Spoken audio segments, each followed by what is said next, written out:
سفید پوش لوگوں کو تلاش کرو، یعنی وہ افراد جو کسی سے مانگتے نہیں ہیں، اور ان کے حالات تم معلوم کرو۔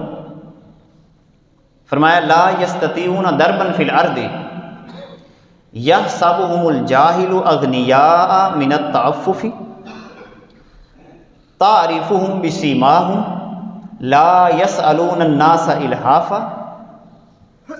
فرمایا کہ ان لوگوں پہ خرچ کرو جو سفید پوش ہیں، جو لوگوں سے لپٹ لپٹ کر نہیں مانگتے، وہ اپنی عزت نفس کی بھی حفاظت کرتے ہیں، اور ان کی ظاہری حالت تمہیں یہ محسوس ہوتی ہے کہ یہ تو بڑے اچھے ہیں، مگر حقیقت یہ ہوتی ہے کہ ان کے گھر کے اندر بڑی تنگی ہوتی ہے۔ اللہ تعالیٰ فرماتا ہے کہ یہاں پر خرچ کرنا تمہارے لیے اور بہتر ہے، ایسے افراد پہ خرچ کرو۔ اب یہ ایک ترتیب آ گئی۔ اب اس کے بعد